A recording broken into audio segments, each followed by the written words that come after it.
It was through an Instagram post of a friend that I got to know about toxic positivity last year. So the best definition that I could find on the internet for toxic positivity is we shouldn't have to pretend that everything is okay when it isn't. Have you been ever told these things like look at the silver lining, look at the bigger picture, look at the brighter side, stay positive, be grateful for what you have because some people have it worse? Have you ever been told these things by your friends, family or loved ones? Or have you ever told these things to other people? Of course, the intentions are right. Whenever we say these things to our friends or family, we want them to not feel bad. We want them to feel good. That is why we say these things. But these are actually things which can be actually called toxic positivity, toxic positive things to say in certain circumstances. When someone talks about their emotions, don't try to dismiss or invalidate their feelings by asking them to be positive or grateful. I guess as a culture, we are not very comfortable with emotions. But it is important to know that crying is as much important as laughing. Bottling up our emotions would only make matters worse, even stemming to mental health issues.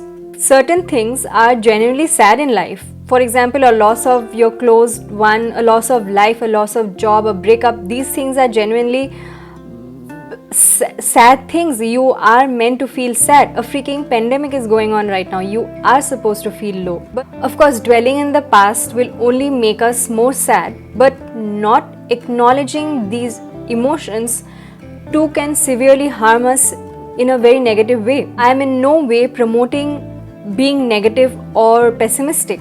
Don't confuse the two. I'm saying that acknowledging the negative emotions like anxiety, depression, loneliness, or hopelessness, we need to acknowledge these emotions as well. There are days when I'm not feeling my best, and that's okay. But when I see the world around me moving at a pace which is normal, I often feel left out and inadequate. It is healthy to have a positive outlook on life. Everyone should be positive. But expecting positivity at all times is very bizarre. Is not, we are human beings. That should not be expected out of us all the time. I feel we as a culture also lack the ability to listen and absorb. We are rather busy, giving our opinions and talking over others. Have you ever seen that, anything pops up, any issue happens, any social matter happens, anything happens in the world, and we are ready to jump on social media, on Instagram and everything and give our opinions. We barely listen to what the other party has to say. We feel the need to let people know our opinions, that they matter the most. We only say the correct and the important things. That's how we feel. I have myself been there and done that. So because we are so used to talking, we often forget to listen. Instead of listening to our friend who maybe had a breakup or who had just lost the job, we immediately tell them to look at the brighter side. It's very natural for us to do that. I understand it. But that's what toxic positivity is. It's very easy for us at times like this to say that, oh, look at the brighter picture. Now that you have lost the job, you don't have money, you cannot pay your rent, you cannot pay for your food. That's okay. You look at the brighter side. What brighter side is there? I don't understand.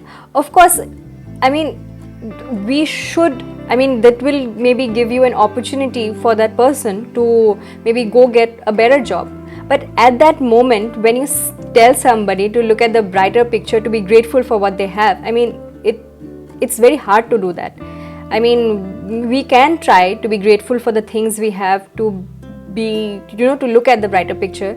But in reality, that's very hard to actually do, but very easy to say to somebody else. In a way, you're actually telling your friend who has just lost the job that, it doesn't matter if he has lost the job or that he is sad, his emotions don't matter much as your preachings of positivity. That's what toxic positivity is. I used to consider myself, an all-time positive person, a unicorn in fact, until and unless I myself felt sad, I had these emotions of negativity. I realized that it is not always sunshine and rainbows. I also came to realize that it is probably okay. Actually, it took me quite some time to get used to it.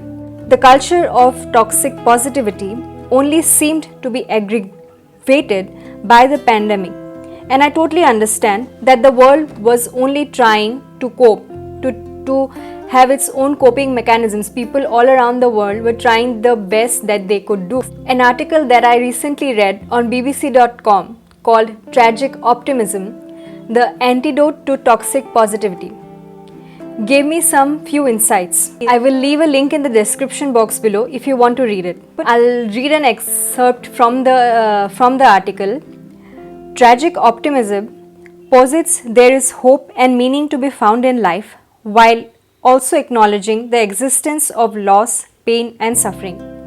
First defined by Austrian psychologist and Holocaust survivor Viktor Frankl in 1985, proponents of tragic optimism maintain there is space to experience both the good and the bad, and that we can grow from each other. Experts suggest that this kind of philosophy may be exactly what we need to cope as we are still trudging through the pandemic, and may help us once we are on the other side too. I would also like to leave a link of a video that I found on YouTube about toxic positivity by Kati Morton, and I'll leave a link. If you want to check it out, you can check it out too. Not everything positive is toxic either, because sometimes we might find comfort in sadness, and that is when we should do things which are bright and positive. We as humans are complex, so the only key is balance, and to be honest, no one is perfect in balancing the positive and the negative. Let us acknowledge our emotions, negative or positive, and give them some space in our lives.